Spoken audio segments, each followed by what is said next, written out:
நேர்கள் அனைவரையும் ஜெயா பிளஸ் தொலைக்காட்சியினுடைய ஏன் என்ற கேள்வி விவாத நிகழ்ச்சிக்காக நான் உங்கள் அனைவரையும் வரவேற்கிறேன். இந்நிகழ்ச்சியில் துறை சார்ந்த ஆளுமைகளுடைய எண்ண ஓட்டங்களை இன்றைய தலைப்பில் நாம் இப்போ பேச அமர்ந்திருக்கிறோம். அந்த முக்கியமான விவகாரம் என்னென்னா, இன்றைக்கு தேங்கிய மழை நீரில் மின்சாரம் பாய்ந்து தூய்மை பணியாளருடைய பெண் அவர்கள் பலியாகியிருக்கிறார். நிர்வாக திறனின்மையால் மக்களை வாட்டும் விளம்பரத்தினுடைய அரசு. இது குறித்து அதிமுகவினுடைய பொதுச் செயலாளர் அம்மையார் சசிகலா அம்மா அவங்க ரொம்ப கடுமையான மன இறுக்கத்தோடு தனது கண்டனத்தை பதிவு செய்திருக்கிறார்.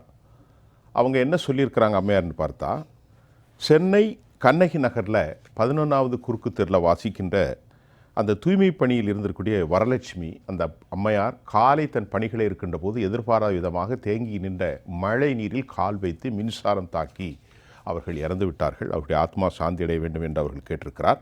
இன்றைக்கு ஏற்பட்டிருக்கக்கூடிய இந்த உயிரிழப்பிற்கு திமுக அரசு தான் மிக முக்கியமான காரணம். நிர்வாகத்தில் மிக மோசமான நிலை காணப்பட்டிருக்கிறது. அது மட்டுமல்லாமல் இந்த உயிரிழப்பிற்காக கண்ணகி நகர் மற்றும் எழில் நகர், பெரும்பாக்கம் போன சென்னையில் இன்னும் எண்ணற்ற பகுதிகளில் மின்சார கேபிள்கள் அபாயகரத்தில் இருக்கதையும் அரசுக்கு அவர் சுட்டி காட்டுகிறார். அதே நேரத்தில் கையுறை இல்லாமலும் பூட்ஸ், முகக்கவசம் எதுவுமே இல்லாமல் இருப்பது கண்டனத்துக்குரியது என்று கூறிய அவர், தூய்மை பணியாளர்கள் தங்கள் நியாயமான கோரிக்கைகளை வலியுறுத்தி போராட்டம் செய்தபோது கூட அவர்கள் கைது செய்யப்பட்டு குண்டுக்கட்டாக தூக்கியதையும் சொல்லியிருக்கிறார். இது ஒரு பக்கம். ஆட்சி மாற்றம் ஒன்றுதான் இதற்கான தீர்வு. அம்மையார் அவர்களுடைய இந்த கருத்து, சசிகலா அம்மா அந்த கருத்தை பதிவு செஞ்சிருக்கிறார். மழை நீரை பற்றி இப்போ வரப்போகிற காலங்களில் ஏற்படுகிற அனர்த்தம், நிர்வாக திறனின்மை, அதே மாதிரி மோசமான நீர் மேலாண்மை நிறைய பேச போகிறோம். நம்மோடு பேசுவதற்கு பொறியியல் வல்லுநர் ஓய்வு பெற்ற மரியாதைக்குரிய ஐயா திருநாவுக்கரசு, அதே போன்று பேராசிரியர் சிவசுப்பிரமணியன், நீர் மேலாண்மை நிபுணனாகிய சிவசுப்ரமணியன், எழுத்தாளர் திரு பாஸ்கரன் கிருஷ்ணமூர்த்தி, அரசியல் விமர்சகர் தோழர் ராமன். திரு ராமன், நீங்கள் இந்த அம்மாவுடைய இந்த கருத்தில் முதற்கட்டமாக நான் உங்கள்கிட்ட ஒரு கேள்வி கேட்குறேன். இந்த தூய்மை பணியாளர் இறந்து போனாங்க காலில் வைத்து, ரொம்ப கஷ்டமாக இருக்குது மனசு. இவ்வளோ இதை எப்படி நம்ம பார்க்குறோம்? அதாவது தூய்மை பணியாளர்கள் என்னை காலில் அதை பார்க்கும்போது சின்ன வயசு சார், ரொம்ப சின்ன வயசு, ஒரு 55-6 வயசு கூட பரவாயில்ல, சின்ன வயசு. அது பார்க்கும்போது எவ்வளோ பெரிய கஷ்டமான இது இருக்குது. அந்த குழந்தைகள் இருக்கு, கணவன் இருப்பார். அதாவது அந்த தூய்மை பணியாளர்கள் தொடர்ந்து 15 நாளாக போராட்டம் பண்ணாங்க. அதில் பார்த்திங்கன்னா 70% இளம் வயது உள்ளவர்கள், அவங்க குடும்பமே இந்த உத்தியோகத்தை நம்பி தான் இருக்கிறாங்க. அட்லீஸ்ட் இது 15,000 16,000 சம்பளம் கொடுப்பாங்க. இதுக்கு இவ்வளோ மல்லு கட்டி துறை சார்ந்த அமைச்சர்களும் உறவினர்களும் பினாமி பேரில் ஒப்பந்தத்தை எடுத்து அந்த மக்கள் எக்கேடு கெட்டு போனால் என்ன மாட்டேங்குது சார். மக்கள் மட்டும் இல்லை ஐயா, தூய்மை பணியாளர்களை பெட்டி ஒரு மக்கள், தமிழ்நாட்டு மக்கள் எந்த வழியாக போட நமக்கு என்ன. இன்றைக்கி வெயில் நேரம் அடிக்குது, உடனே தண்ணி டிமாண்ட் ஆகும். உடனே என்ன பண்ணுறாங்க, குண்டத்தூர், ஸ்ரீபெரும்புதூர் மலைகள் இருந்து தண்ணியை எடுத்து அது ரீசைக்கிளிங் பண்ணி தண்ணியை கொடுக்குறாங்க. இதுக்கு ஒரு அமௌண்ட் அடிக்கிறாங்க. இப்போ மழை வரப்போகுது. ஒவ்வொரு மலையிலையும் குறைஞ்சபட்சம் சென்னை மாநகராட்சின்னு பார்த்தீங்கன்னா குறைஞ்ச 1000 கோடி ஒதுக்குவாங்க. 1000 கோடி ஒதுக்கிட்டோம்னா 200 வார்டு, 15 மண்டலம், 3 ரீஜனல் ஒதுக்கிட்டு அதுக்கு சின்ன சின்ன போட்டெல்லாம் வைப்பாங்க. அதுக்கு மோட்டர் வாங்கி வச்சுடுவாங்க, கயிறு வாங்கி வச்சுடுவாங்க, எல்லாம் வாங்கி வச்சுடுவாங்க. ஆனால் ஒவ்வொரு ஆண்டும் புதுசாக வாங்குவாங்க. அப்போ கடந்த ஆண்டு வாங்கினதெல்லாம் எங்கே போச்சு சார்? தெரியல. அதே போல் சென்னை மாநகராட்சியில் பார்த்தீங்கன்னா ஒவ்வொரு மண்டலத்தில் உள்ள அரசாங்க பள்ளிக்கூடத்தை தயார் பண்ணி வச்சுருப்பாங்க. எங்கெங்கே மழை பெய்யுதோ அந்த மழை பெஞ்சு தாழ்வான இடத்துல உள்ள மக்களை அழைத்து வந்து அந்த அரசாங்க படத்தில் வந்து அமர வைப்பாங்க, தங்க வைப்பாங்க. அதில் என்னென்ன செலவு பண்ணுவாங்க தெரியுமா? செலவு பார்த்து நீங்கள் காப்பி தூள் 2 கிலோ, டீ தூள் 5 கிலோ, சர்க்கரை 9 குவாலிட்டி 50 கிலோ, அரிசி கிலோ 90 ரூபா. இது ஒரு பெரிய பில்லை போட்டு, அந்த பில்லை பார்த்தா பிரியாணி சாப்பிட்றவங்க கூட அவ்வளோ பில்லு போட மாட்டாங்க. அந்தளவு போலி பில்லை போட்டு அதில் அந்தந்த மண்டலத்தினுடைய ஏசி ஒரு பங்கு, சேர்ப்பில் ஒரு பங்கு, வருவாய்த்துறை அந்த ஏஆர்ஓன்னு சொல்லுவாங்க, ஆர்ஐன்னு சொல்லுவாங்க, இவங்க ஒரு பங்கு. அதுபோல் பார்த்தீங்கன்னா அரசியல் பின்புலத்தில் இந்த மாநகராட்சியில் பொறுப்பில் இருக்கிற அத்தனை பேரும் இந்த தொழிலை, இந்த மக்கள், ஏழை மக்கள் படும் இன்னல்கள், மழை வெள்ளம் வீட்டுக்குள்ளே வந்துட்டு இருக்கும். இப்போ நீங்கள் சொல்கிறீங்க ஏங்க மழை நீர்லாம் கட்டியாச்சுன்னு. எங்கேயும் கட்டலை சார். ஐயா மழைநீர் பில்லை ஸ்டாம் வாட்டர் ஸ்கீம் சொல்லுவாங்க, எனக்கு தெரியும். இந்த ஸ்டாம் வாட்டர் ஸ்கீம் மழைநீர் கால்வாய் திட்டத்தை வைத்தும் சென்னையில் பஸ் ரூட்டை வைத்தும் அந்த பில்லை கொள்ளையெடுத்து எடுப்பதற்கு ஒரு கண்காணிப்பு பொறியாளர் வைத்து அந்த கண்காணிப்பு பொறியாளர் யாரிடம் வேலை செஞ்சார் தெரியுமா? நீங்கள் நினைக்கிறீங்க அரசாங்கத்தில் துறை சார்ந்த அமைச்சரின் உரையாடல் நடத்தக்கூடிய கம்பெனியில் அன்கோ போடுறாங்க. இந்த மண்டலத்தினா கூட பில்லை கூட இந்த மண்டலத்தை கூட பில்லை வேலை நடந்த மாதிரி கணக்கை காட்டி இந்த மழை வரும்போது எங்கெங்கே மழை வரும் தண்ணி அந்த இடத்துல ஒரு பெரிய பாறாங்கல்லை ஓட்டையை போட்டு பாறாங்கல்லை கொண்டு இப்போ அடை வச்சுருவாங்க. இப்போ தண்ணி எல்லாம் வீட்டுக்குள்ளே முங்கும், ரோட்டெல்லாம் ஹைட் ஆகும். தண்ணி மிதக்கும் போது அந்த மழை நல்லா வரும்போது கரெக்டாக ஜேசிபி கொண்டு வந்து தண்ணி எங்கே அடைச்சிருக்கோ அங்கே மட்டும் திறந்து விட்டுருவாங்க. திறந்து கொஞ்சம் உடைப்பாங்க. ஏன்னா உடைச்சா தான் பில்லு போட முடியும், உடைச்சா தான் வேலை செய்ய முடியும். இப்போ புரியுதா உங்களுக்கு? சார் சென்னை மாநகரத்தில் 2 நாளாக லைட்டாக மழை பெய்யுறதுலையே எல்லா இடத்துலையும் தண்ணி தேங்கி நிற்கிது சார். வடபழனிலேருந்து நீங்கள் கோயம்பேடு போகிற வழியில் பார்த்தீங்கன்னா அந்த பிரிட்ஜ் கடையில் தனியார் மருத்துவமனை பக்கத்தில் கூட பார்த்தீங்கன்னா சாதாரண 1 ஹவர் செய்கிற சலசலன்னு பெய்கிற மழையிலே தண்ணி நிற்கணும். எங்கேயும் எந்த நடவடிக்கையும் கிடையாது. இவர்கள் பில்லு போட்டு சாப்பிட வேண்டும். இன்றைக்கி அந்த தூய்மை பணியாளர் காலமானதுக்கு எந்த விதமான ஒரு நடவடிக்கையும் இல்லையே சார். அவங்களுக்கு தூய்மை பணியாளரை பற்றி அவங்க மதிக்கிறது கிடையாது சார். அதாவது அவங்களுக்கு கையுறைகள் கொடுப்பது கிடையாது, அந்த சாக்ஸ் போன்ற அந்த இது கிடையாது, அவங்களுக்கு உபகரண பொருட்கள் கொடுக்கறது கிடையாது, அவங்களுக்கு பொருளாகவே நினைக்கிறது கிடையாது. அப்போ நீங்கள் என்ன நினைக்கிறீங்க? மழை வந்தாலும் பணம் தான், வெயில் அடித்தாலும் பணம் தான், எப்படி போனால் என்ன அந்த அளவுக்கு உள்ள நிலைப்பாடு இன்னைக்கு அதை தான் தேக்கத்தில் வச்சு நம்ம அறிக்கை கொடுத்துருக்காங்க. இந்த மாதிரிலாம் நீங்கள் பண்ண என்ன அர்த்தமாகும்? ராமன் சார், இப்போ சசிகலாமாவுடைய அந்த அறிக்கையை பார்க்குற போது உண்மையிலே ரொம்ப மனசு கனத்து போச்சு. எப்படின்னா, ஏழை தாய் அவர்கள், நீங்கள் சொன்னீங்க ஒரு 40-50 வயசு உள்ளே தான் இருக்கும், அவருக்கு 2 குழந்தை இருப்பாங்க, அந்த குடும்பமே சீரழிந்து போகுது பாருங்கள். இந்த பாருங்கள், மின்சாரத்துறை அதற்காக மழை வரப்போகிறது. இப்போது ஆகஸ்ட் முடிந்து செப்டம்பர் அக்டோபர் மழை காலம் தான். நம்முடைய கண்ணியத்துக்குரிய பேராசிரியர்களும் பொறியாளரும் பேச போகிறாங்க. அப்போ இதெல்லாம் சரி செய்ய வேண்டும் என்று ஒரு நிர்வாகம் இல்லையா? காவலே கிடையாது. 1000 கோடி ஒதுக்குறாங்க வருஷம் சார். மழைக்காலம் வருகின்றது, பேரிடர் மீட்பு செய்ய வேண்டும். எங்கெங்கு சிறு இதற்குள்ள அந்த காலத்தில் வெள்ளக்காரன் காலத்தில் என்ன பண்ணுவாங்கன்னா, மழைக்கு 3 மாதத்துக்கு முன்னாலே கூவாறு, பக்கிங்காம் ஆறு, அடையாறுலாம் கூவத்தை தூர்வாருவாங்க. தூர்வாருக்கு நார்மல்படுத்தி விடுவாங்க. இப்போ எங்கே தூர்வாருறாங்க? ஓஎம்டன்னு சொல்லுவாங்க. தூர்வாருன்னு சொல்லிட்டு சென்னை மாநகராட்சியில் எல்லா வார்டுக்கும் பணத்தை ஒதுக்கிட்டு பணத்தை இவங்களே ஆட்டை போட்டு போகிறாங்க. அப்போ நீங்கள் இபியில் நீங்கள் பாருங்கள், சென்னையில் ஒன்றும் இல்லை சார். இவ்வளோ செலவு பண்ணுறேன்னு சொல்லுவோம். 1000 கோடி செலவு பண்ணேன், 5000 கோடி செலவு பண்ணேன், உலக வங்கியில் கடன் வாங்கினேன், ஜப்பான் வங்கியில் கடன் வாங்கினேன், ஏசியன் வங்கியில் கடன் வாங்கினேன், எல்லா மக்களும் வளர்ச்சி. எங்கே ஐயா இன்னைக்கு மழை, சென்னையில் மழை பெஞ்சா எங்கே தண்ணி போய் இடம் இருக்குது சொல்லுங்கள்? அந்த அளவுக்கு மோசமான சூழ்நிலைகள் இல்லை. ரொம்ப ஆரம்பமே ரொம்ப கஷ்டமாக இருக்குது. ஒரு தாய் இறந்து போயிருக்கிறார், அந்த குடும்பம் நடுரோட்டில் இருக்கிறது. காரணம் அரசாங்கத்தினுடைய செயலற்ற தன்மை. மெட்ரோ வாட்டர், பாதாள சாக்கடை திட்டங்கள், மெட்ரோ ரயில் திட்டங்கள், அதே போல் மழைநீர் கால்வாய் திட்டங்கள், இந்த பஸ் ரூட் எல்லாமே ரோடெல்லாம் கோழி தோண்டி போட்டு படம் காட்டுறாங்க. எவ்வளோ சின்ன வயசு பாருங்க. ஆமாம், இபியில் உள்ள ஒயர் எல்லாமே வெளியே கிடக்கு சார். அது யாருமே செக்அப் பண்ணுறது கிடையாது. இன்னைக்கு இபியில் கம்ப்ளைண்ட் கொடுத்தா எப்போ எனக்குள்ள இல்லை, சென்னை மாநகராட்சி எலக்ட்ரிக்கல் பிரிவு அவங்கள போய் பாருங்கன்னு சொல்கிறாங்க. சென்னை மாநகராட்சி எலக்ட்ரிக்கல் ஃபோன் பண்ணி கம்ப்ளைண்ட் கொடுத்தாங்கன்னா அது இபிக்காரன் பண்ணுற வேலைங்கன்னு சொல்கிறாங்க. சரி, இதெல்லாம் போனாங்கன்னா பாதாள சாக்கடை திட்டத்தை கூட அது மெட்ரோ வாட்டர் நீங்கள் பார்க்கணும்னு சொல்கிறாங்க. மெட்ரோ வாட்டர்னா இல்லைங்க யூஜிடி திட்டம், அது போய் பாருங்கன்னு சொல்கிறாங்க. சரி, யூஜிடி பண்ணி நாங்கள் சென்னை மாநகராட்சி இன்ஜினியர் பண்ணுற வேலைங்கன்னு சொல்கிறாங்க. இப்படி மாறி மாறி மாறி மாறி மக்களை பைத்தியக்காரனாக ஒரு நிலைப்பாடு உருவாக்குறதுக்கு ஒரு அதாவது புகார் எண், அது ஒரு புகார் எண் கொடுக்குற மழை வெள்ளமா புகார் எண் அடிமை இந்த நம்பருக்கு போனால் அந்த நம்பர் ஃபோன் எடுக்க மாட்டாங்க தெரியுமா? அந்த நம்பரை எப்படி இபி ஆஃபீஸில் இரவு நேரத்தில் ரிசீவரத்துக்கு கீழே வைக்கிறாங்களோ அதே போல் புகார் எண் இருக்கும். ஆனால் அந்த நம்பரை போட்டால் நம்பர் எடுக்க மாட்டாங்க. நம்ம 2வது தொடர்ந்து நிறைய பேசுவோம். ஐயா திருநாவுக்கரசு, நாம் என்னுடைய நிகழ்ச்சிக்கு ஒரு ஆஸ்தான விருந்தினர் நீங்கள். மழைக்காலம் வருகிற போது கண்டிப்பாக நம்ம பேசுவோம், பேசிக்கிட்டே இருக்கோம். இப்போ சொல்லுங்கள் ஐயா, என்ன லெவலில் இருக்குது? நீங்கள் வாழக்கூடிய மடிப்பாக்கத்துலேருந்து ஆரம்பிச்சிருங்க. அங்கே எங்கள் பகுதியில் பார்த்தீங்கன்னா மழைநீர் வடிகால்லாம் ஓரளவுக்கு நிறைவேறிடுச்சு. சரி, அதில் ஏற்கனவே மழைநீர் வடிகால் போட்டிருந்து அதில் தண்ணி போகாமல் அடைச்சிக்கிட்டு அதை திரும்பவும் மறுகட்டமைப்பு செய்யாத பகுதிகள் கொஞ்சம் இருக்குது. ஆனால் இந்த தண்ணி எங்கள் தெருவிலெல்லாம் வடிஞ்சிடுது. ஒரு சில இடங்களில் பார்த்திங்கன்னா அந்த பழைய கட்டடங்கள் இருந்த இடங்களில் அது மாதிரி சீரமைப்பு செய்யாதனால பிரச்சனைகள் இருக்குது. இது எங்கள் பகுதியில். சரி, மொத்தமாக நம்ம பேசுவோம். ஆமாம், வட சென்னையில் இப்போ ஐயாட்ட கேட்குறேன். ஐயா, 4.5 ஆண்டுகள், இப்போ அரசியல் கேள்வி உங்கள்கிட்ட நான் கேட்கல, 4.5 வருஷம் இந்த ஆட்சிக்கான அளவீடு எல்லாம் முடிந்த போகிறது. நிறைவு செய்கிற அந்திம காலத்தில் அரசு தன் பயணத்தை மேற்கொண்டிருக்கிறது.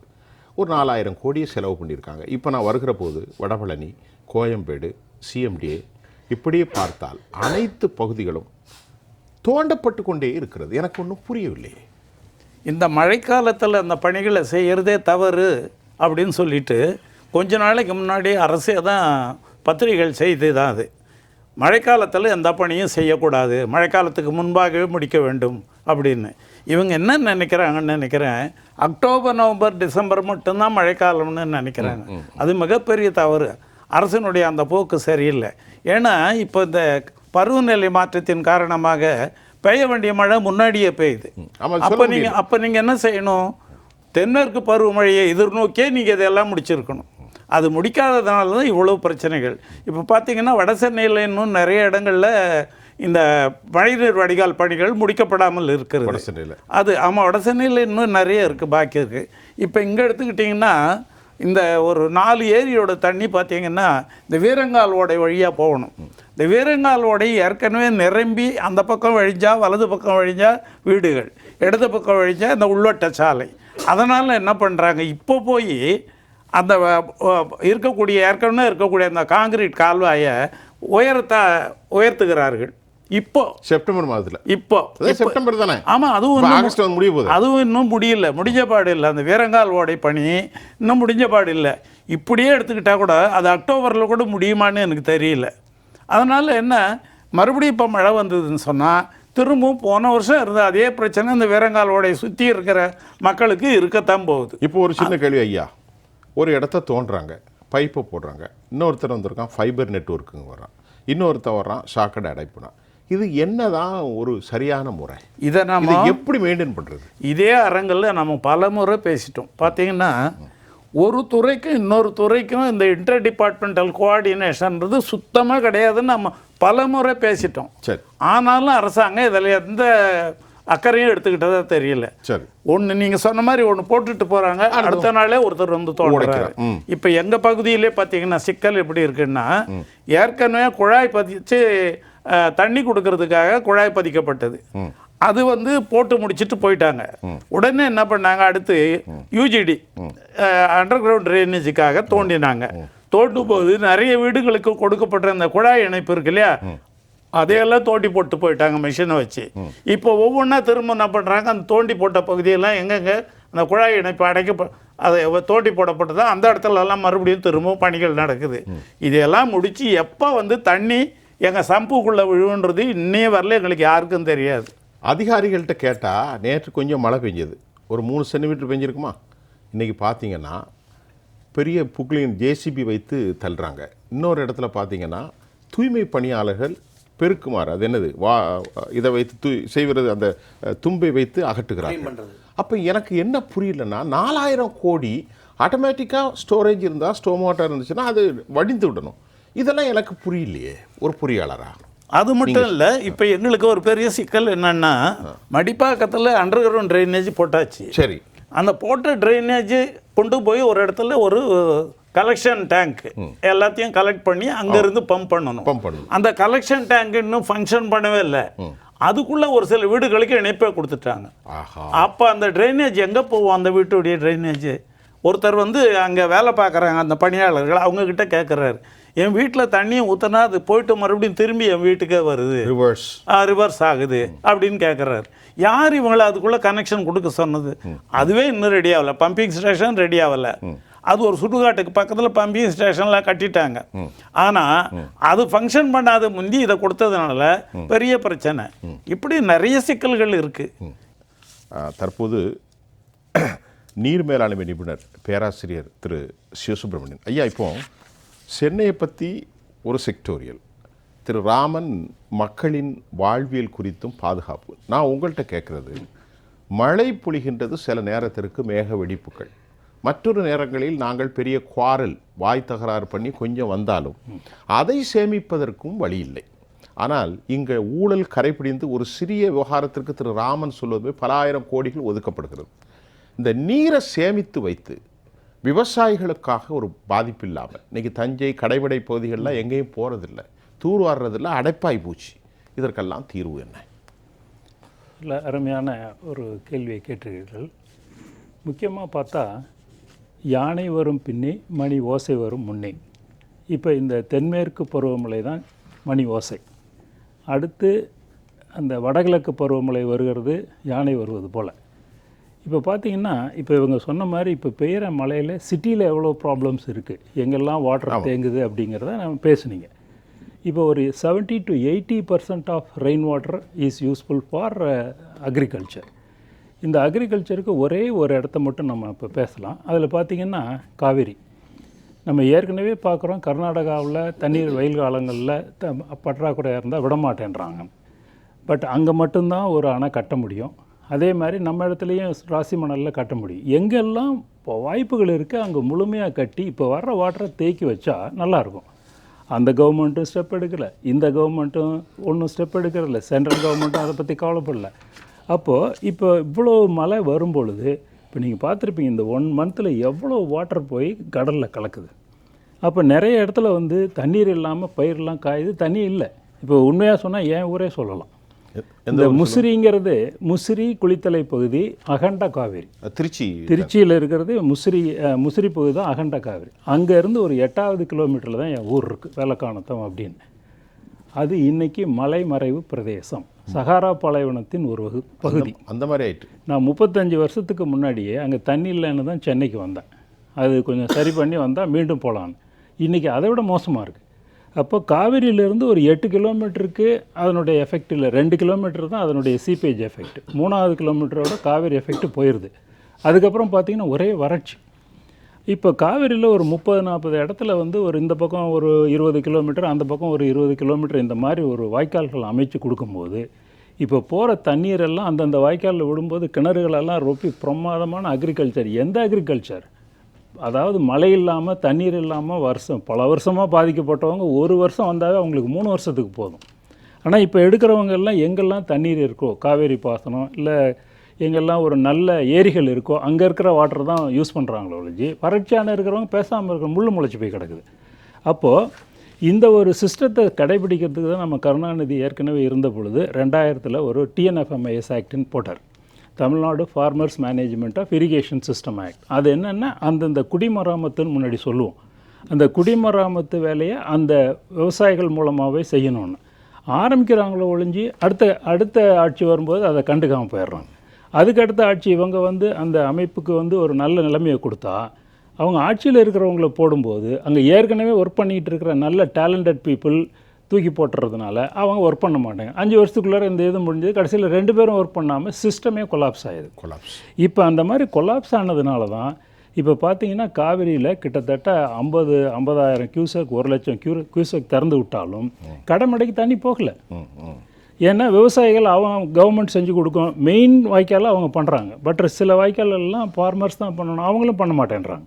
ஏன்னா அவங்களுக்கு பண்ணுறதுக்கான வாய்ப்பை இந்த வாட்டர் ரிசோர்ஸ் டிபார்ட்மெண்ட்டும் மற்றதை செய்யாதனால மீண்டும் தண்ணி வந்தால் என்ன, வராட்டின்னா நாங்கள் எப்பவும் அந்த தண்ணீர் வராத சூழ்நிலை. அதுக்கான government had been allotted more funding for இந்த தூர் வாடுறதுக்கு அலாட் பண்ணிடுறாங்க. அப்போ என்ன பிரச்சனை வருது? இல்லை, தூர் வாடுறதுக்கு பண்ணுறது அதுக்கு தான் காரணம் என்னென்னா கால்வாய் இருக்குது, அது ஒழுங்குல தான் போய் சேரும். அதான் அந்த ஆர்கனைசேஷன் அந்த TNFMIS ஆக்ட்னு சொல்கிற அது வந்து MLA போஸ்ட் மாதிரி கிட்டத்தட்ட 5-5.5 வருஷத்துக்கு அவருக்கு பொறுப்பு கொடுத்தா அவர் தான் அதுக்கு அத்தாரிட்டி. ஆனால் அந்த செயல்பாடு இல்லை, இங்கே இல்லை. TNFMIS ஆக்டும் இல்லை, அது அந்த ஃபார்மர்ஸ் அசோசியேஷன் செயல்படாது, அது ஒரு சிக் யூனிட்டாக மாதிரி. ஆனால் அந்த ஆர்டர் மட்டும் இருந்தால் கோர்ட்டுக்கே போகலாம், கோர்ட்டுக்கே போய் கவர்மெண்ட் செய்யலைன்னு கேட்கலாம். அதே செயல்படாத பொழுது இப்போ ராமன் சொன்ன மாதிரி வேர்ல்டு பேங்க்லேருந்து 2,500 கோடி 3,000 கோடி வாங்குறாங்க. நானே அதில் ஒரு 2-3 வருஷம் இருந்தேன், 2013 to 2014 பார்த்திங்கன்னா கிட்டத்தட்ட ஒரு முக்கியமான சில வேலைகளை மட்டும் செஞ்சுட்டு அதுக்கப்புறம் எது அத்தியாவசியமானதோ அதை விட்டுறாங்க. அப்போ அதாவது பயனாளிகளை அதில் வச்சுக்கிறதே கிடையாது. அந்த பயனாளிகளை வச்சுக்காததுனால இவங்களா ஏதோ அமௌண்ட்டை போட்டு அவர் சொல்கிற மாதிரி ஒரு பாதி அமௌண்ட்டை எடுத்துகிட்டு மீதியை போகிறதுனால அந்த சிஸ்டம் இப்போ நீங்கள் சொன்ன கடைமடைக்கு ஏன் தண்ணி போகலைன்னா, ஒன்று மெயின் வாய்க்காலை இவங்க எடுக்கும்போது பிரான்ச் சேனல்ஸ் எல்லாம் விவசாயிகள் பண்ணணும், இல்லை இவங்களும் சேர்ந்து செய்யணும். அது PWD போய் பார்க்கணும், அதாவது வாட்டர் ரிசோர்ஸ் மானிட்டர் பண்ணணும். யாருமே பண்ணுறது. அதனால இது ஒரு கிலோமீட்டருக்கு அந்த வாய்க்கால் வரணும்னா யாரும் செய்யாதனால இது தண்ணி வரமாட்டேங்குது. ஆனால் அங்கே எக்கச்சக்கமான வாட்டர் கடலுக்கு போகுது. அப்போ இந்த வாட்டரை எப்படி மேனேஜ் பண்ணுறது? ஆனால் வந்து தண்ணி பற்றாக்குறையான காரணத்தில் கர்நாடகாவில் கொடுக்க மாட்டேன்றான், இங்கே வரமாட்டேங்குது. வாட்டர் எங்கே அங்கே யூஸ் பண்ணான்னா இங்கே யூஸ் பண்ணான்னா அது கோர்ட் மூலமாக இப்போ ஏற்கனவே தீர்ப்பு கொடுத்துருக்குறாங்க. இவ்வளோ வாட்டர் இருக்கும்போது இவ்வளோ விடணும், அவ்வளோதான் விட முடியும். ஆனால் இப்போ வந்து அவங்களால ஸ்டோர் பண்ண முடியும். அதுக்கு இவங்க வந்து 2 பேரும் ராசியாக வந்து உட்காந்து நீங்கள் கட்டுற இடத்துல கட்டிங்க, நீங்கள் கட்டிங்க கம்மியாக இருந்து 50% கம்மியாக இருந்தால் 50% ஏரியா கல்டிவேட் பண்ணுங்கள். அதை மானிட்டர் பண்ண 1 வருஷம் மானிட்டர் பண்ணலாம். நெக்ஸ்ட் இயர் சென்ட்ரல் மேனேஜ்மெண்ட்டை கொண்டுட்டு வந்துட்டால் பிரச்சனையே இருக்காது. நம்ம ஈஸியாக சொல்கிறத ஈஸியாகவும் செய்யலாம். ஆனால் அது செய்ய மாட்டேன்றாங்க. அதனால majority of the rain water is going வேஸ்ட்டுன்னு இன்னொரு பாயிண்ட் நான் சொல்கிறது. இப்போ இவ்வளோ அதாவது லட்சக்கணக்கான கியூசக் கடலில் போய் கிடக்கிறத என்னை பொறுத்தளவு அது நான் வேஸ்ட்டுன்னு தான் சொல்லுவேன்.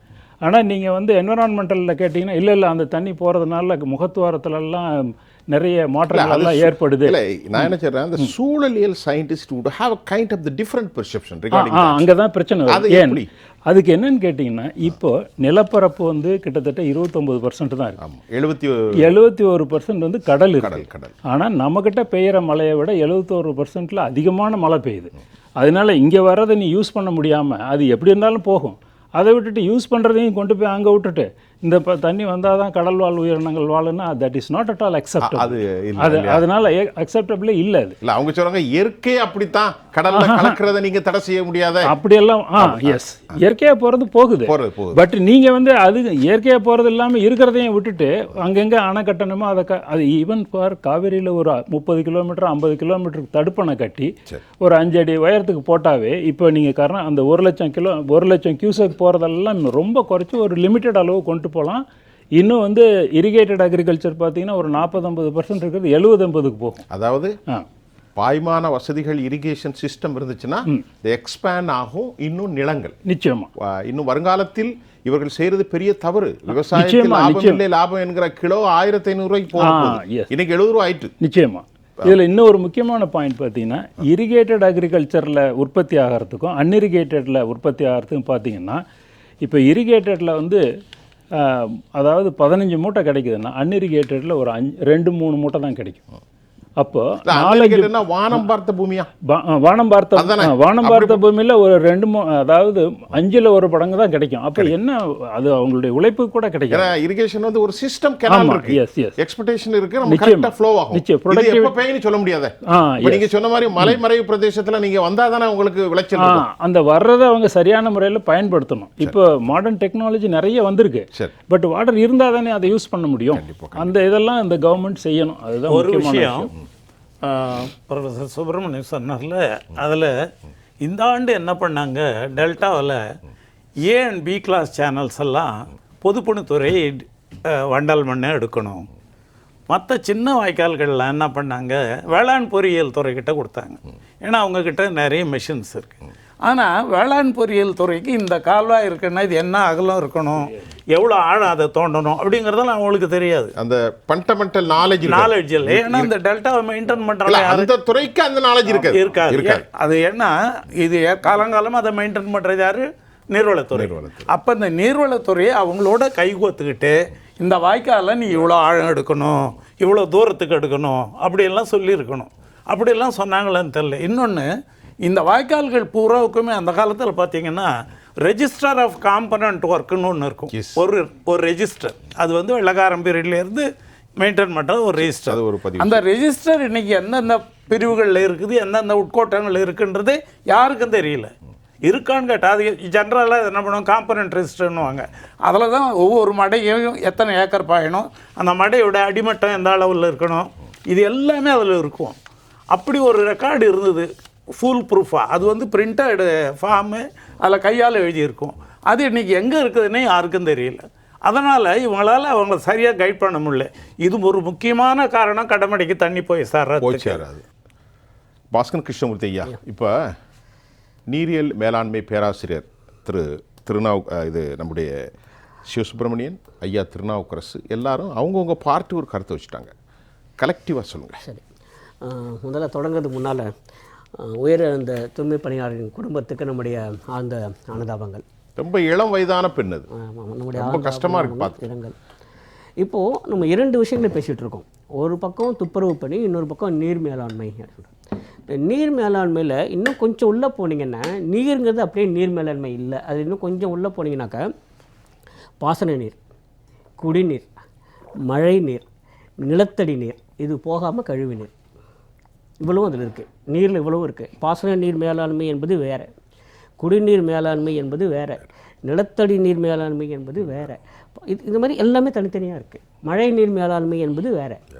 ஆக நீர் மேலாண்மை என்பது ஒரு பெரிய சப்ஜெக்ட். அப்படின்னா தனித்தனியாக பார்க்கணும். அன்ஃபார்ச்சுனேட்லி அது மாதிரி ஒரு தனி மேலாண்மையை இதுவரையில் மாநில அரசு முன்னெடுக்கவில்லையோ என்று தோன்றுகிறது. எல்லாத்தையும் சேர்த்து ஒரே நீர் மேலாண்மை இருக்க முடியாது.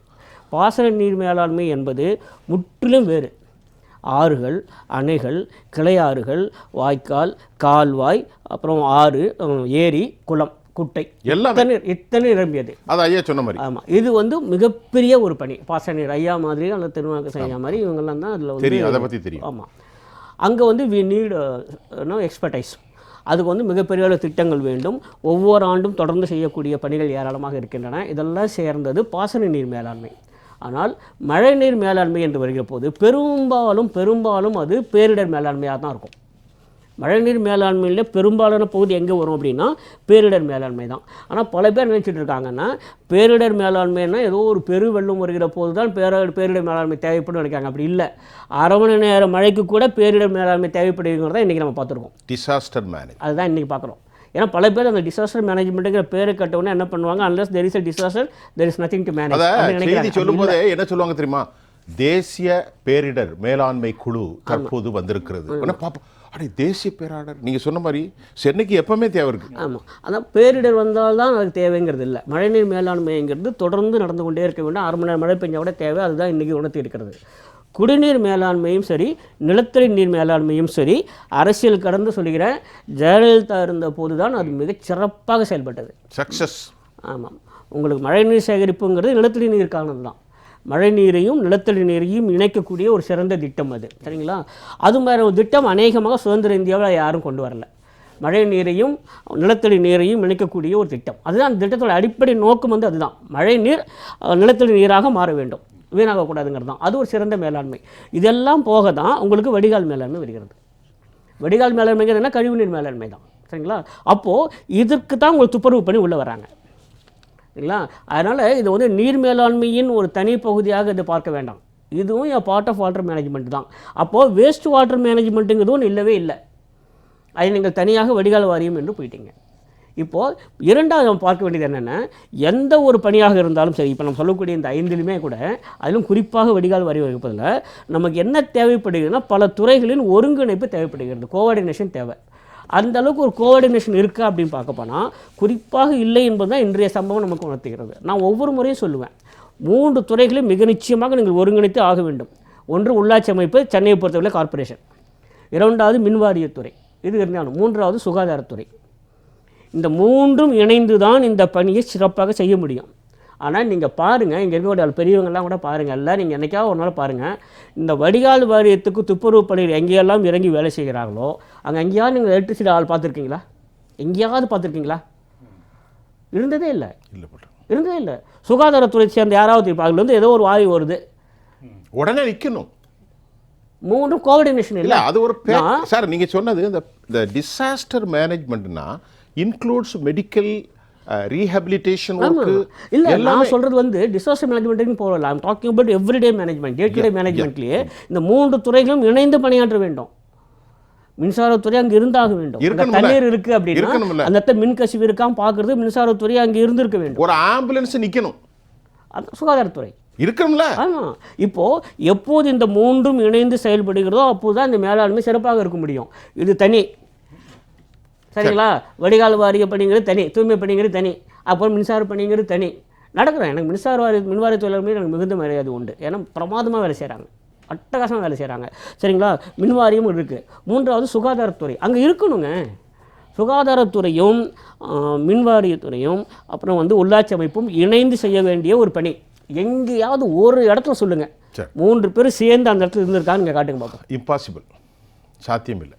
இருக்கணுங்கிறேன். இருக்கணும் நீங்கள் சொல்கிறீங்க. இப்போ எல்லாம் தான் இருக்கணும். விவகாரம் சிக்கலில் போயிட்டு இப்போ நீங்கள் பாருங்களேன், தெரு ஓரத்தில் யாராவது ஒரு முக்கியமான பிரமுகர் வருகிறார் அப்படின்னா தெரு ஓரத்தில் அந்த இது பவுடர் போட்டு போகிறாங்கல்ல, அவங்க துப்புரவு பணியாளராக சுகாதாரத்துறை பணியாளர். அவங்க சுகாதாரத்துறையின் பணி செய்கிற துப்புரவு பணியாளர்.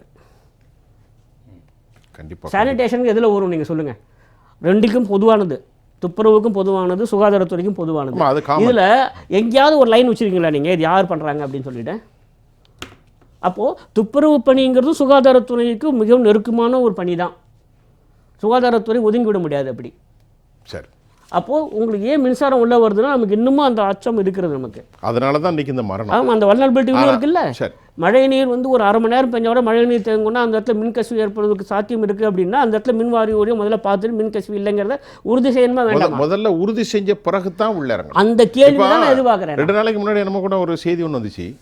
அவள் எங்கேயாவது கீழே அதாவது ஹோலா தண்ணி டேங்க் அதுக்குள்ளெல்லாம் கிளீன் பண்ணனா எதுவுமே இல்லை, டக்குன்னு உள்ளே இறங்கி செத்து போயிடுறான். இப்போது இது என்ன இது பற்றி ஒரு அவேர்னஸ் கிரியேட் பண்ண வேண்டாமா? இப்போது கூட நான் எதிர்பார்ப்பது தான். இப்போது கூட பேசாம சார் உள்ள அடைப்பு இருக்கு, உள்ள போய் பாருங்கன்னா 2 பேர் இறங்குறான், விஷக்காட்சி வந்து 4 பேர் சாவு.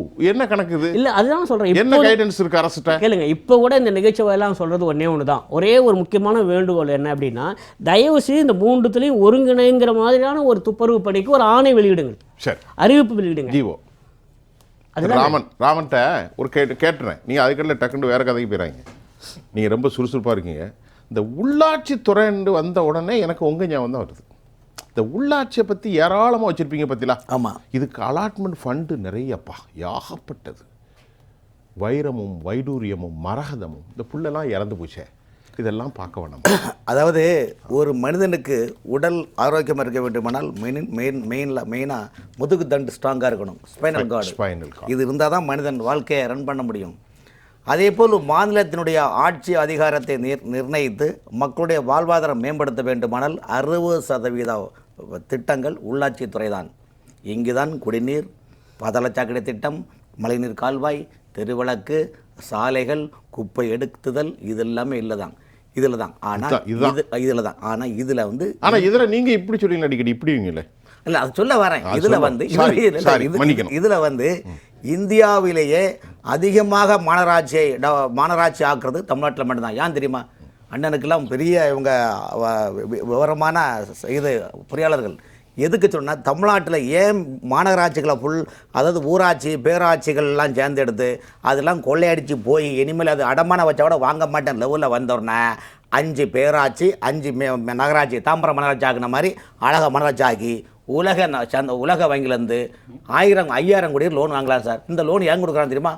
பாதாளச்சாக்கடை திட்டம், ஸ்மார்ட் சிட்டி திட்டம், தெருவிளக்கு திட்டம், ஐமாஸ் விளக்கு, எல்இடி நீங்க பார்த்தோன்னா அப்படியே பல பல பல பல பல பல பல பல பல இருக்கும். அப்படியே ஏற்படுதுன மாதிரி. எப்ப ஏப்ரல் மேல இருக்கும். ஆமா, இப்படி நல்ல குனிங்க மாசத்தை சொல்லுங்க. ஏப்ரல் மேல இருக்கும். ஆமா, இருக்கும். மழை இருக்காது. மழை இருக்காது. இப்போ இப்படி திட்டத்தை கொண்டு வரும்போது என்னன்னா 5000 கோடி ரூபா ஒரு மாநகராட்சி திட்டம் கொண்டு வந்துட்டாங்கன்னா இந்த 5000 கோடி ரூபா வந்த அந்த திட்டத்தை ஒதுக்கிறதுக்கு அந்த புரோக்கருக்கு 2% கமிஷன் சார். ஐயா, நீங்க நினைக்க ரியல் எஸ்டேட் மாதிரி தான் அதுவும். 5000 கோடி. ஆமா சார், உலக வங்கியிலேருந்து லோன்காரன் கொண்டு கொடுக்குறான் பதிலா பேங்க் புரோக்கருங்க. எப்படி கருப்பு பணத்தை மாநிலத்தில் ஆளக்கூடிய அமைச்சருடைய கருப்பு பணத்தை உலக நாடுகளில் கொண்டு பதுக்குவது எப்படி பதுக்கின்றார்கள் இருந்தாலும் சென்னையில் பிரபலமான ஹோட்டலில் ரூம் போடுவாங்க. ரூம் போட்டு அந்த சம்மந்தப்பட்ட அமைச்சரும் இவரும் வந்து சார் இவ்வளோ பணம் உங்கள்கிட்ட இருக்குது, இவ்வளோ பணம் இருக்குது, இதை நீங்கள் யாரும் பிடிக்க மாட்டாங்க சார், இந்த பணத்தை கொண்டு எந்த நாட்டில் கொண்டு போகலாம்னு ஒரு 10-20 நாடை காட்டுவாங்க. அதுவும் ஒரு ரியல் எஸ்டேட் மாதிரி தான். இப்போ நம்ம தான் வானத்தை விற்கிறாங்க. அதற்கு பிறகு ஒரு நிமிஷம் இருங்க. அந்த பணம் FDI ஆக இந்தியாக்குள்ள வரும். Foreign direct. அதுக்கு நான் என்ன பண்ணுவேன்னா, சுஃபியான் சார், திருநாகர் சார், நான் டூர் போகிறேன், அங்கிருந்து வாங்கிட்டு வரேன். பட்டணத்தார் படத்தில் அண்ணனுக்கு சொல்ல வேண்டிய அவசரம், பட்டணத்தார் படத்தில் வந்த கதை மாதிரி நிறைய கதைகள். இதுக்கு மேலே தேவை வேண்டாம். இன்றைக்கி இந்த உள்ளாட்சி அமைப்பை பொறுத்த வரைக்கும் அந்த வடசென்னை கண்ணகி நகரில் இறந்த காலமான மின்சாக்கில் இறந்த வரலட்சுமி குடும்பத்துக்கு 1 கோடி ரூபா நிதி கொடுக்க வேண்டும் அரசு. அந்த குடும்பத்தில் உள்ள பிள்ளைகளை படிப்பதற்கு பொறுப்பேற்று சென்னை மாநகராட்சி அதுக்கு பொறுப்பெடுக்க வேண்டும். காரணம், சென்னை மாநகராட்சி மண்டல தமிழ்நாட்டில் உள்ள இன்றைக்கி சமீப காலமாக எந்த ஊராட்சி பேராட்சி நகராட்சி மண்டலம் குப்பையில் ஏன் பிரச்சனைனா, ஐயா குப்பை எடுக்கிறப்ப கான்ட்ராக்ட்காரங்க தனியார்காரங்க, தனியார் ஏன் எடுக்கிறாங்க தெரியுமா சார்? யார் எடுக்கிறா சார்? அந்தந்த மாவட்ட மந்திரி, லாகா மந்திரி, அண்ணன், தம்பி, மாமே, மச்சாங் சார். 5 வருஷம் சார் திருவிழா கோயிலில் கூட ஒரு 10 நாள் தான் ஃபங்க்ஷன் நடக்கும். எங்கள் ஊரில் கன்னியாகுமரி அம்மா கூடன்னு சொல்லுவாங்க. அம்மா கூடனா 10 நாள் சொந்த பந்தலம் கூப்பிட்டு ஃபங்க்ஷன் நடத்துவோம். கிடா வெட்டுவாங்க, எல்லாம் பண்ணுவாங்க, சொந்த பந்தலம் ஓடி வருந்துலாம் பண்ணுவாங்க. ஆனால் 5 வருஷம் நீங்கள் இங்கே ஆட்சி அமைச்சிட்டீங்களா, 5 ஆண்டுகள் உங்களுக்கு திருவிழா கோயில் தான் சார் அமைச்சர்களுக்கு கொடை தான். ஆமாம், அது மட்டும் இல்லை, ஒரு காலத்தில் மாண்புமிகு ஜெயலலிதா அமைச்சர் நிற்கின்ற காலத்தில் ஒரு திட்டத்தை வகுத்தால் அந்த அமைச்சர் சரியான திட்டத்தை வகுத்தனால IAS அதிகாரிகிட்ட கேட்பாங்க. எப்படி? CM செக்ரட்டரி 1 2, 3, 4 கேட்பாங்க, சீஃப் செக்ரட்டரி கேட்பாங்க. இதெல்லாம் கேட்டு இந்த திட்டம் ஓகே, இது மக்களுக்கு ஓகேவா தானா என்றால் அந்த திட்டம் பாஸ் பண்ணாங்க. இன்னைக்கு என்ன நடக்குது? நான் ஒரு அமைச்சர், ஏதோ பிற்படுத்த நலத்துறை, ஊரக வளர்ச்சித்துறையோ, உள்ளாட்சித்துறை அமைச்சரோ, கனிமவளத்துறையோ, ஏதோ ஒரு துறைக்கு அமைச்சர்னா நான் வந்து நான் என்ன ஜாதி, என் ஜாதிக்காரனா யார், ஒரு IAS அதிகாரி கூப்பிட்டு நான் எனக்கு அன்கோ போட்டுக்கிட்டு, ஏய் இவ்வளோ பணம் வருது, எப்படி சாப்பிட்லாம், இந்த டெண்டரை யாருக்கு கொடுக்கலாம், நம்ம எப்படி சாப்பிடலாம், இந்த திட்டங்களை வகுத்தா உங்களுக்கு எப்படி சார் வழிவகுக்க முடியும்? நீங்கள் ஒன்றும் இல்லை சார், நான் ஒரே ஒரு சவால் விடுறேன். இந்த அரசு சென்னை மாநகராட்சியில் நடைபெற்ற 4 ஆண்டுகால பணியில் மழைநீர் கால்வாய், பஸ் திட்டம், சால்ட் வேஸ்ட் மேனேஜ்மெண்ட் திட்டங்கள், டவுன் பிளானிங் திட்டங்கள், வருமானத்துறை, இதெல்லாம் கணக்கு கொடுக்க முடியுவாங்களால சார்? பூங்கா பராமரிக்க எத்தனை கோடி ஒதுக்குறாங்க என்ன சார்? டெய்லி பூங்கா, சென்னை மெரினா பீச்சில் பாருங்க சார், நிறைய பூங்கா சார். சென்னை சீரணியரங்கத்தை மெரினா பீச்சில் பாருங்க, டெய்லி வருவாங்க, வெட்டுவாங்க, படும், வெட்டுவாங்க, திரும்ப படும், திரும்ப ஒரு செடியை கொண்டு வராங்க. என்னையா இது வந்து ஒரு கத்திரி வச்சிருக்காங்க, எப்படி வெட்டிட்டு இது நீங்க வந்து இதுல ஒரு வெட்டுக்கும் காசு போல தெரியுது. இதுல எப்படி நான் இதையும் பிரைவேட்டேஷனா? இந்த பிரைவேட்டேஷன் இருக்கு தெரியுமா சார்? ஒரே ஒரு கேள்வி கேட்க மறந்துட்டேன். இன்னைக்கு முக்கியமான தலைப்பில் இருக்கு, சென்னை, கோவை, சேலம் மாநகராட்சிகள் தனியார்களை கொண்டு குடிநீர் விநியோகமா? இன்னைக்கு பார்த்தீங்களா செய்தி? இப்போ தூய்மை பணியாளர்களை எப்படி பிரைவேட்டேஷன் ஆக்கி அந்த குப்பை எடுக்கக்கூடிய பணிகளை எப்படி பிரைவேட்டேஷன் ஆக்கிறார்களோ அதே சேம் தான். என்ன, தூய்மை பணியாளர்கள் கழிநீர்லாம் அடியில் போகும், குடிக்கிறது மேலே வரும். ஸோ நின்ற கோலம், கிடந்த கோலம், அமர்ந்த கோலம், அங்கே கலர் சாயம் குடிக்கிறோம், இங்கே வந்து பச்சை தண்ணி குடிக்கிறோம். எல்லாம் கான்ட்ராக்ட் தான் சார், எல்லாம் இது 10 ரூபா பாட்டில், அது 20 ரூபா பாட்டில். என்ன பெரிய யாரு கேட்குறா சார்? சார் தமிழ்நாட்டை பொறுத்த வரைக்கும் இன்னைக்கு எவ்வளோ கொள்ளை அடிச்சாலும் யாரும் கேட்க போகிறதில்ல சார். கேட்கக்கூடிய ஒரே ஜீவன் யார் என்றால் அது தேக்கத்தில் சின்னமாக மட்டும்தான். தமிழக மக்களின் நலனுக்காக தினசரி சொல்லலா திரும்ப காக்க இந்த மாதிரி மக்கள் பணத்தை கொள்ளை அடிக்க கேட்டோன்னே என்ன கோவம் வருது பார்த்தீங்களா? தேக்கத்தில் சின்னமாக அறிக்கைகளை இந்த அரசு சும்மா இருக்காதீங்க, நான் ஒன்று என்ன சும்மா நினைக்காதீங்க, நானும் தூங்கிட்டு இருக்க நினைக்காதீங்க. நீங்கள் என்ன பண்ணீங்க எனக்கு 40 ஆண்டு பொது வாழ்க்கை ஜெயலலிதாவோட ஆட்சியில் வந்து நான் வந்து எல்லாம் என்னென்ன நடக்கணும் பார்த்துக்கிட்டேன். நீங்கள் வந்து எனக்கு வந்து சும்மா என்ன மக்களை ஏமாத்தாதீங்க, எதிர்கட்சி கேட்க ஆள் நினைக்காதீங்க. நீங்கள் எப்படி சாப்பிட்றீங்க, எப்படி கொள்ளடிக்கிறீங்க, எங்கே பதிக்கிறீங்க, இறைவன் எங்கே இருக்கிறான், இந்த திசை நோக்கி கொண்டிருக்கின்றான், என்ன செய்து கொண்டிருக்கிறான் என்பது அனைத்தும் தியாகத்தில் சின்னமாவுக்கு தெரியும், தெரியாமல் ஒன்றும் கிடையாது. ஆனால் அவர்கள் இலக்கு வந்தால் ஒருங்கிணைந்த அதிமுக வந்துடக்கூடாது, அது சின்னமாக வந்துடக்கூடாது, வந்தால் திமுக வீட்டுக்கான போகும், நாம் ஆட்சி அமைந்துடக்கூடாது, ஏடிஎம்கே வந்துடக்கூடாது என்ற நிலைப்பாடு அவர்கள் எண்ணம் உள்ளது. அத்தகைய எண்ணம் இருக்கிறனால்தான் தமிழ்நாட்டில் இன்னைக்கு ஜல்லியாக கூட வரக்கூடிய நிதிகளை பேர்த்தெடுத்து கொண்டு செல்கின்றார்கள். இன்னைக்கு தூய்மைப்படுகிற குப்பை, அதாவது குடிநீர் வந்து ஏற்கனவே சார் அம்மா காலத்தில் அம்மா வாட்டு 10 ரூபா. சாதாரண பணக்காரன் கூட பஸ்ஸில் இறங்குவாங்க, அண்ணே 10 ரூபா பாட்டில் அம்மா வாட்டு கொடுங்க, 10 ரூபா குடிச்சிட்டு போவாங்க சார். அந்த குடும்பம் அன்னைக்குள்ள தண்ணி தாங்கல. இன்னைக்கு பாருங்க 25 ரூபா 30 ரூபா தண்ணி கிடையாது சார். அப்போ அந்த அம்மா வாட்டு எங்கே, அம்மா வாட்டு எங்கே என்பதில் கேள்வி. நான் அமைச்சரில் எதுவுமே கிடையாது சார். அம்மா உணவகத்தில் போனால் அங்கே சாப்பிட்றதுக்கு ஒன்றுமே, அங்கே எல்லாமே ஒரு மோசமான ஒரு சூழ்நிலையில் அரசு அதிகாரிகளை வைத்து தேர்தல் பிரச்சாரம் செய்யக்கூடிய பணிகளை நடத்தி கொண்டிருக்கின்றார்கள். ஆகவே இவர்கள் குடிநீர் தனியாராக்குவார்கள், எல்லாம் தனியார். இப்போ அது மட்டும் இல்லை சார், சார் நாமக்கல்ல பள்ளிப்பாளையத்தை இப்போ கிட்னி பாளையம் ஆகிட்டாங்க. கிட்னி பாளையம் போய் இப்ப கல்லீரல் பாளையம் ஆக்கிட்டாங்க. கல்லீரல் கூட அடிச்சுட்டு போறாங்க சார். இப்போ சார் மனுஷன் நடந்து போனா இதுவரை கிட்னி அடிச்சுட்டு போனாங்க, இப்ப கல்லீரல கூட காணவில்லைன்னு போல நிலைப்பாடு இருக்கு தமிழ்நாடு இன்னைக்கு.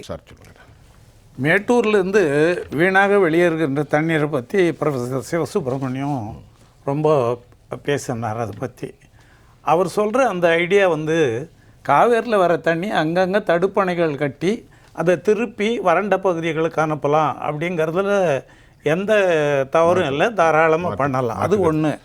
இப்போது நீங்கள் பார்த்தீங்கன்னா நம்ம சோழகங்கம்னு சொல்லிட்டு ராஜேந்திர சோழன் எழுப்பின ஒரு ஏரி, அது இன்றைக்கி வந்து பொன்னேரி என்று அழைக்கப்படுகிறது. அந்த பொன்னேரி இல்லாமல் இன்னும் ஒரு 10-12 ஏரிகள் இருக்குது. இது என்னென்னா கொள்ளிடத்துலேருந்து தண்ணியை திருப்பி விட்டாக்க அந்த ஏரிகளை எல்லாம் நிறைக்கலாம். அது இப்போ தான் பார்த்தீங்கன்னா அண்ணா யூனிவர்சிட்டியில் ப்ரொஃபஸர் ரவிக்குமாருடைய கைடன்ஸில் 2 பேர் இப்போ தான் ஆய்வு பட்டம் வாங்குவதற்காக ஆய்வு செய்து கொண்டிருக்கிறார். ஒருத்தர் அதில் பொதுப்பணித்துறை பொறியாளர், இன்னொருத்தர் ஒரு மாணவர்.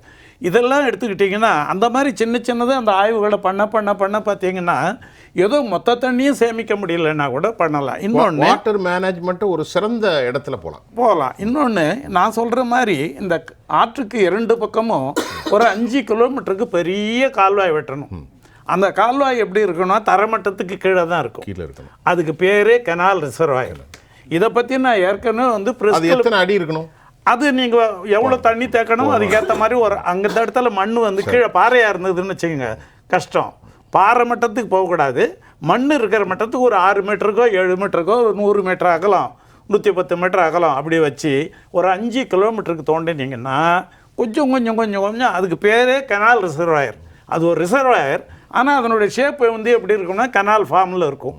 இதை நான் ப்ரெஸ் கிளப்பில் கூப்பிட்டு எல்லாருக்கும் சொன்னேன். பத்திரிகையாளர்கள் யாருக்கும் அது வந்து ஒரு அதில் அக்கறை இல்லை, புரியாது, அப்படி தான் சொல்லணும். அந்த அளவுக்கு இப்போ கூட ஒன்றுமில்லை. அரசு நினச்சா இந்த கனால் ரிசர்வாயருங்கிறது ஒரு நல்ல திட்டம்.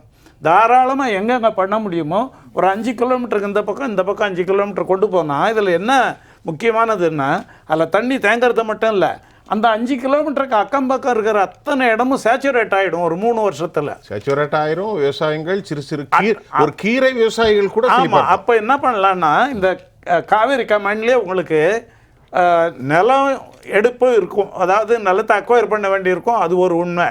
ஆனால் அந்த மாதிரி காவேரியில் தண்ணி வராத நாட்களில் கூட இந்த கிரவுண்ட் வாட்டரை யூஸ் பண்ணி இந்த நிலத்தடி நீரை பயன்படுத்தி நீங்கள் பயிர் செய்யலாம். அது உங்களுக்கு பல பயிர்கள் செய்யலாம்ல. அதே வந்து நெல் இருக்கிற இடத்துல ஒரு கீரையை போட்டுக்கலாம். அப்போ எப்பவுமே முப்போகம்னு சொன்ன மாதிரி காலத்துக்கு ஏற்றவாறு 3 போகமும் அவர்களுக்கு ஏதாவது விவசாயம் நடக்கும் செய்யும். அது வந்து நிலத்தடி நீர் நிறைய கிடைக்கிறதுக்கு இந்த கனால் ரிசர்வாயருங்கிறது வந்து நிச்சயமாக பயனுள்ளதாக இருக்கும். அரசாங்கம் அந்த டைரெக்ஷன்லையும் யோசிக்கணும். நிச்சயமா. எஸ் சிவசுப்ரமணியன் சொல்லுங்க, நிறைவு கருத்து.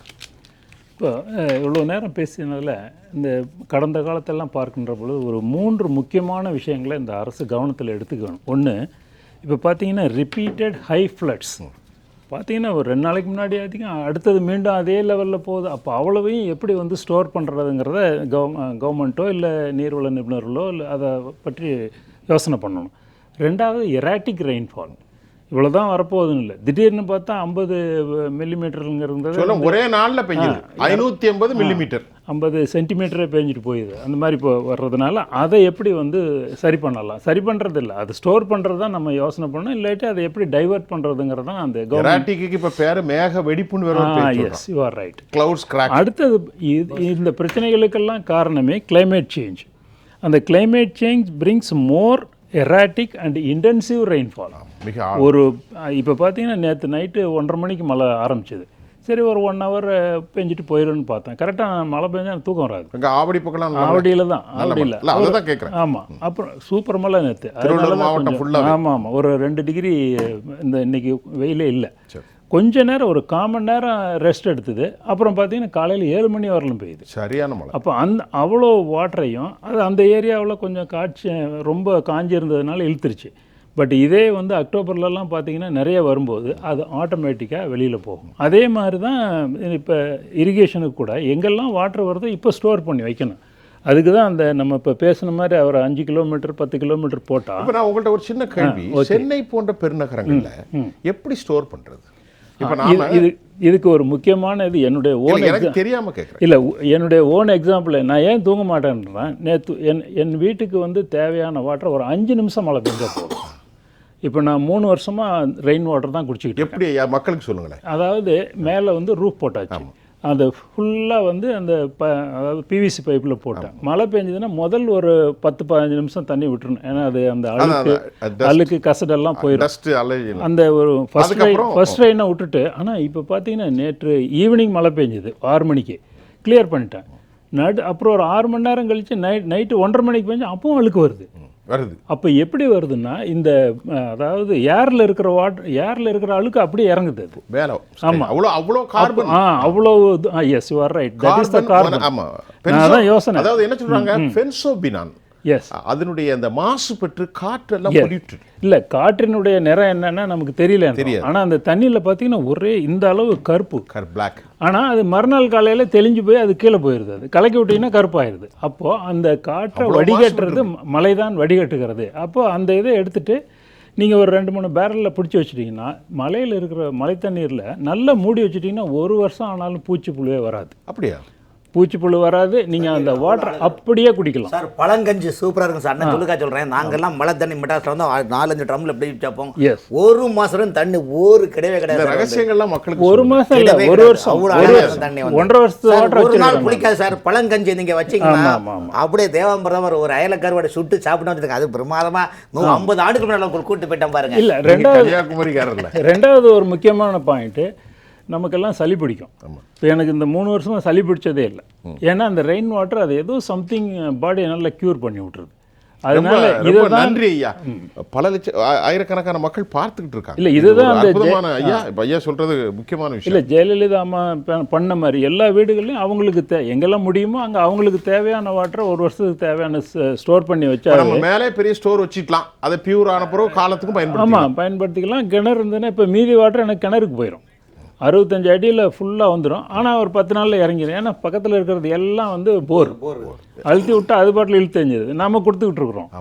அதனால கிணறுல பண்ண முடியாது. அதுக்காக ஸ்டோர் பண்ணி அதை பியூர் பண்ணி ஆட்டோமேட்டிக்காக. சார் ரொம்ப சிறப்பு. இன்னைக்கு நிகழ்ச்சியில் மழை நீரை எவ்வாறு சேமிப்பது நான் கேட்டேன். சென்னையில் வாழக்கூடிய மக்கள் தங்களுக்கு சுத்தமாக அதுக்கு திரு ராமன் அவர்கள் பழைய கஞ்சியில் போட்டு சாப்பிடலாங்கிற அளவுக்கு ஒரு அற்புதமான விஷயம் சொன்னார். நாகர்கோயில்காரங்கிறனால ஒரு அயல கருவாடு என்ற வார்த்தையும் அவர் பதிவு செய்திருக்கிறார். அதையும் நாம் சொல்லிக்கிறோம். ஐயா நீங்கள் சொல்லுங்கள். இப்போது நம்ம நேயர்களுக்காக ஒரு விஷயம் முக்கியமாக சொல்லணும். தமிழ்நாட்டில் மட்டுமே நான் சொல்கிறேன், மண் சாலைகளும் மண் தரைகளும் முற்றிலுமாக மறைந்து கான்கிரீட் சாலைகளும் கான்கிரீட் தளங்களும் வந்தது. ஏன் மழை நீர் நம்மளால் சேகரிக்க முடியல அப்படின்னா, நான் தொடர்ந்து சொல்லிகிட்டே வரேன், ஒவ்வொரு கட்டடத்தை சுற்றியும் தயவு செய்து சிமெண்ட் தளமாக இல்லாமல் மண் தளமாக வைக்கிறதுக்கு நீங்கள் ஆணை போடுங்கள் சொல்கிறேன். அப்போ தான் உங்களுக்கு இந்த மழை நீரோட பயன்பாடு கிடைக்கும். கண்டிப்பாக அது மிக முக்கியமானது. நான் ஒவ்வொரு இடத்தையும் சொல்லிட்டு வரேன். நீங்கள் எப்போ பாருங்களேன், எங்கேயாவது ஒரு இடத்துல நீங்கள் கிராம சாலைகள்லாம் சிமெண்ட் சாலைகள் போட்டு வச்சுருக்காங்க. பைத்தியக்காரத்தனம், இதை விட ஒரு முட்டாள்தனம் பார்த்ததே கிடையாது. என்ன நான் என்ன சொல்கிறேன், இங்கே பாருங்களேன், உங்களுக்கு சொகுசு வசதி எல்லாம் தாண்டி இயற்கைன்னு ஒன்று இருக்குது.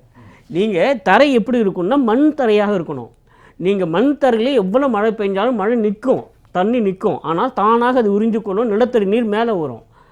அந்த அடிப்படை அறிவே இல்லாமல் எவ்வளோ பெரிய கேம்பஸ் கட்டுறாங்க, பூரா சிமெண்ட் போட்டு வச்சுருக்காங்க. பெரிய பெரிய அப்பார்ட்மெண்ட் போய் பாருங்கள், பெரிய பெரிய அப்பார்ட்மெண்ட் பாருங்கள், சுற்றி எல்லா இடத்துலையும் கான்கிரீட் போட்டு வச்சுருக்காங்க, மொசைக் தர போடுறாங்க. என்ன பைத்தியகாரத்தனமாக இருக்குது. சரி, இதுக்கப்புறம் நீங்கள் என்ன மழையின் மேலாண்மை என்ன பண்ண முடியும்? இதுக்கு அரசு ஆணை பிறப்பித்தே ஆகணும். கரெக்ட். நீங்கள் எப்படி வந்து சுற்றி உங்களுக்கு இடம் வேணும்னு சொல்கிறீங்களோ அந்த சுற்றி இருக்கக்கூடிய இடத்தையாவது நீங்கள் தயவு செய்து மண்ணால் பண்ணுங்க. சார் ஒரு புழு பூச்சி இல்லை சார் எங்கேயுமே. என்ன கேள்வி, அரசு கோமா ஸ்டேஜில் இருக்கு, என்னத்தை சிந்திப்பாங்க? இதெல்லாம் எவ்வளவு அரசியல் குறை சொல்லல, நான் முழுக்க அரசியல் குறை சொல்லல, மக்களே செய்யலாம். அது மட்டும் இல்லாமல் இது ஏன் இது மாதிரியான கருத்துக்கள் சொல்லப்படுவதே இல்லை, எழுதப்படுவதே இல்லை, தொடர்ந்து சொல்லிட்டே வரேன். உங்களுக்கு மழை பெஞ்சதுன்னா எங்கள் ஊர் பக்கம்லாம் சார் எப்படி இருக்கும்னா மண் தர தண்ணி நிற்கும், அதில் வந்து எல்லா புழு பூச்சிகளும் இருக்கும். அவங்களுக்கு அந்த அந்த உயிரங்களுக்கு அந்த உரிமை இருக்குது. ஆனால் சுத்தமாக அழிச்சிட்டு இங்கே வந்து ஒன்றுமே வராது, இங்கே ஒரு எறும்பு கூட வராது, இங்கே ஒரு ஈ கூட வராது, இங்கே ஒரு புழு பூச்சி கூட வராதுன்னு சொல்கிறது அதுனா ஒரு பெரிய வெற்றின்னு தெரியல. அதெல்லாம் சேர்ந்து தான் பல்லுயிர் பெருக்கம்ங்கிறதுக்கு மழை நீர் தான் மிக முக்கியமான காரணி. அதை நீங்கள் தடுத்துட்டு எல்லாத்தையும் நீங்கள் சிமெண்ட் கான்கிரீட் போட்டு விட்டுட்டோம்னா அது என்ன விஷயம்? அதனால் திரும்பவும் சொல்கிறேன், இந்த நிகழ்ச்சி வாயிலாக தயவு செய்து ஒவ்வொரு அப்பார்ட்மெண்ட் சுற்றியும் ஒரு மண் தரை இருப்பதற்கு நீங்கள் ஆணை போடுங்க, உத்தரவு போடுங்க, சரியாக இருக்கும். சார் ஒரே ஒரு செய்தி மட்டும் சொல்லிடுங்க. சென்னை மாநகராட்சியில் 3440 கிலோமீட்டர் அளவில் மழைநீர் கால்வாயினுடைய திட்டங்கள் அது. இதை சரி பண்ணதுக்கு இனிமேல் எதிர்காலத்தில் மழைநீர் சரியாக போகிறதுக்காக திருப்புகழ் கமிட்டியாக போட்டாங்க. திருப்புகழ் கமிட்டியுடைய அறிக்கை என்னாச்சு? ஏன்னா திருப்புகழ் கமிட்டியுடைய அறிக்கை ஓகே பண்ணிச்சுன்னா அடுத்த மழை நேரத்தில் கொள்ளடிக்க முடியாது, ஊழல் பண்ண முடியாது, போலி பில் போட முடியாது. நீங்கள் முதல்வர் பதிவேற்ற என்ன சொன்னார்? அதாவது கொரோனா உச்சத்தில் இருக்கும்போது அந்த தூய்மை பணியாளர்களுக்கும் டாக்டர்களுக்கும் உங்களுக்கு நிறைய சலுகை தரேன், ஊதியம் கூட தரேன்னா 354 கூட ஊதியம் தரல. ஸோ தூய்மை பணியாளர்களுக்கும் சரி டாக்டர்களுக்கும் சரி இந்த அரசு எல்லாவற்றிலும் துரோகம் விளைவித்தது, மக்களுக்கு துரோகத்தை, அரசு ஊழியர்களுக்கும் துரோகம் விளைத்தது. என்னுடைய பதில். நேர்களை, இன்றைக்கு நாம் அதிமுகவுடைய பொதுச் செயலர் அம்மையார் சசிகலா அவங்க அறிக்கையில் ஒரு கடினமான மனநிலையோடு இந்த நிகழ்ச்சியை முடிவுக்கு வருது. இறந்து போன அந்த சகோதரிக்கு நம்முடைய ஆழ்ந்த இரங்கலை ஜெயா ப்ளஸ் தொலைக்காட்சி பதிவு செய்கிறது. நம்முடைய சகோதரி தான் அவங்க.